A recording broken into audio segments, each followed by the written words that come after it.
Assalamualaikum warahmatullahi wabarakatuh. Salam sejahtera bagi kita semua. Saudara-saudara sekalian, layanan pendidikan mengalami perubahan. Sistem pendidikan harus bertransformasi. Menurut UNESCO, di masa pandemi COVID-19 ini, 188 negara di seluruh dunia menutup sekolah-sekolah dan dialihkan belajar dari rumah. Sedangkan di Indonesia, lebih dari 500.000 satuan pendidikan, 68 juta siswa, dan 4 juta guru melakukan aktivitas belajar dari rumah karena pandemi COVID-19 ini. Tantangannya adalah, apakah satuan pendidikan, guru, peserta didik siap melaksanakan pembelajaran dari rumah ini? Apakah orang tua kita siap mendampingi anak-anak saat belajar dari rumah? Saudara-saudara sekalian, penting untuk anak-anak kita tetap mendapatkan pemenuhan haknya dalam bidang pendidikan, termasuk anak berkebutuhan khusus. Dalam kesempatan ini, saya mengajak Dinas Pendidikan, Bapak Ibu Guru, beserta para orang tua untuk bersama-sama mewujudkan pemenuhan hak anak melalui penyelenggaraan belajar dari rumah. Kemendikbud mengeluarkan Surat Edaran Nomor 15 Tahun 2020 tentang pedoman penyelenggaraan belajar dari rumah dalam masa darurat penyebaran COVID-19 sebagai panduan bagi Bapak dan Ibu dalam menerapkan pembelajaran dari rumah. Silakan dipelajari, dipahami, dan dimanfaatkan sebaik-baiknya. Terima kasih. Wassalamualaikum warahmatullahi wabarakatuh. Apa saja yang ada dalam Surat Edaran Sekretaris Jenderal Kemendikbud Nomor 15 Tahun 2020? Sebelumnya perlu diketahui bahwa panduan ini merupakan langkah-langkah pelaksanaan belajar dari rumah atau BDR selama masa darurat penyebaran COVID-19.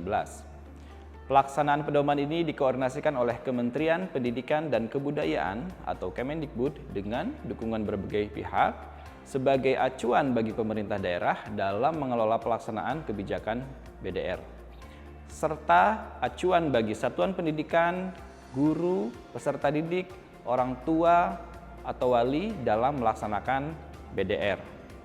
Panduan ini dapat diunduh pada laman bersama-hadapi-corona.kemdikbud.go.id.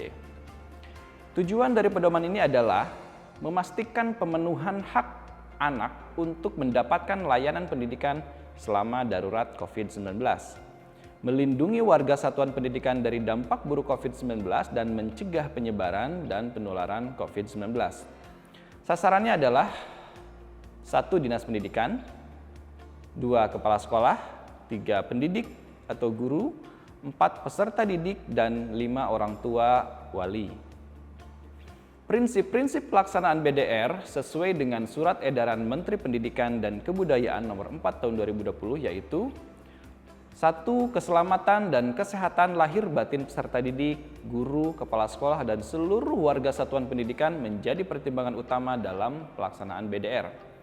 2. Kegiatan BDR dilaksanakan untuk memberikan pengalaman belajar yang bermakna bagi peserta didik tanpa terbebani tuntutan menuntaskan seluruh capaian kurikulum. 3. BDR dapat difokuskan pada pendidikan kecakapan hidup, antara lain mengenai pandemi COVID-19.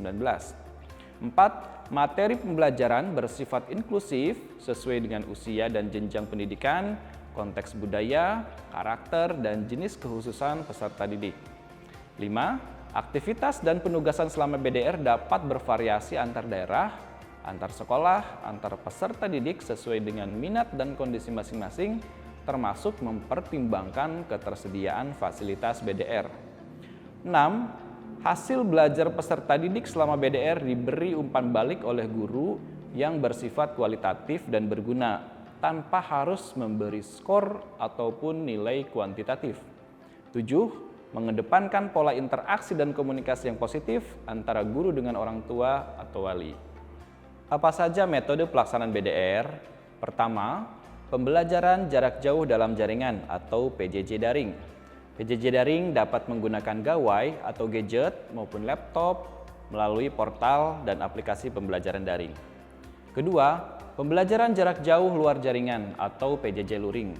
Dapat menggunakan televisi, radio, modul belajar mandiri, dan lembar kerja bahan ajar cetak, alat peraga, dan media belajar dari benda di lingkungan sekitarnya. Apa saja peran dari berbagai pihak? Peran Dinas Pendidikan, pertama, membentuk pos pendidikan. Kedua, berkoordinasi secara daring dengan Kemendikbud melalui LPMP dan PP PAUD. Ketiga, melakukan pendataan dampak COVID-19 di bidang pendidikan di masing-masing daerah. Keempat, menyusun dan menetapkan kebijakan pendidikan.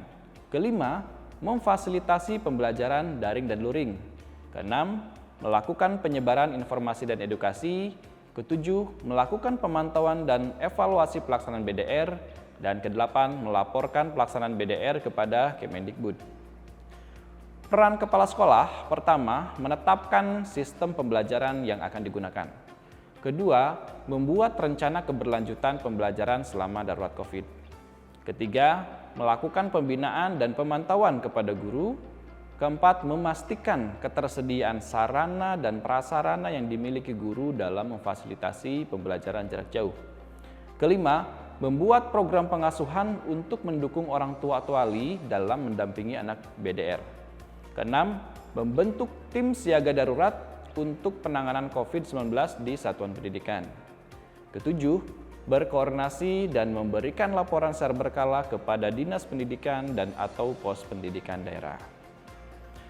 Peran pendidik, pertama, membuat mekanisme untuk berkomunikasi dengan orang tua atau wali dan peserta didik. Kedua, membuat rencana pembelajaran yang sesuai minat dan kondisi anak. Ketiga, menghubungi orang tua atau wali untuk mendiskusikan rencana pembelajaran yang inklusif sesuai dengan kondisi anak. Keempat, memastikan proses pembelajaran berjalan dengan lancar dengan cara memastikan kesiapan peserta didik, melakukan refleksi, menjelaskan materi, dan memfasilitasi tanya jawab. Kelima, bila tidak bisa dilakukan tatap muka, maka guru harus berkoordinasi dengan orang tua atau wali untuk penugasan belajar. Keenam, mengumpulkan dan merekap tugas yang dikirim peserta didik dalam waktu yang telah disepakati. Dan ketujuh, muatan penugasan difokuskan pada pendidikan kecakapan hidup, diantaranya mengenai pandemi COVID-19. Selain itu, dipastikan adanya konten rekreasional atau ajakan melakukan olahraga atau kegiatan fisik secara rutin. Peran peserta didik.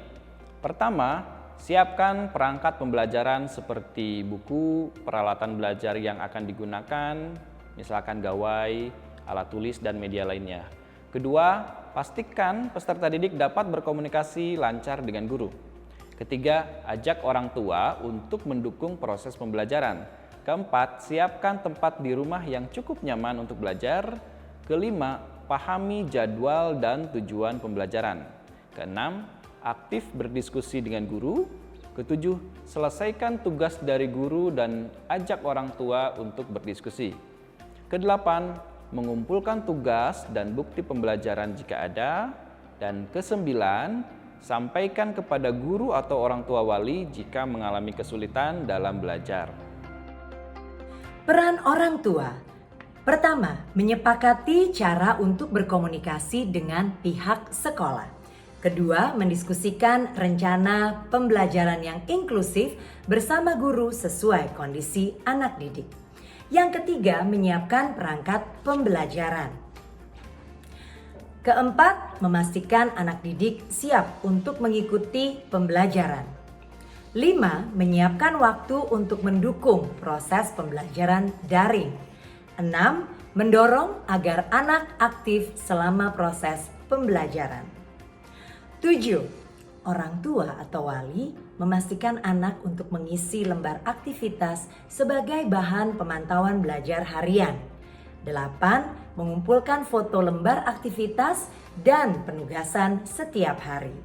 Dan yang kesembilan, secara aktif berdiskusi dengan guru terkait tantangan dan kendala yang dihadapi selama proses pembelajaran daring dan memastikan tempat serta fasilitas belajar nyaman.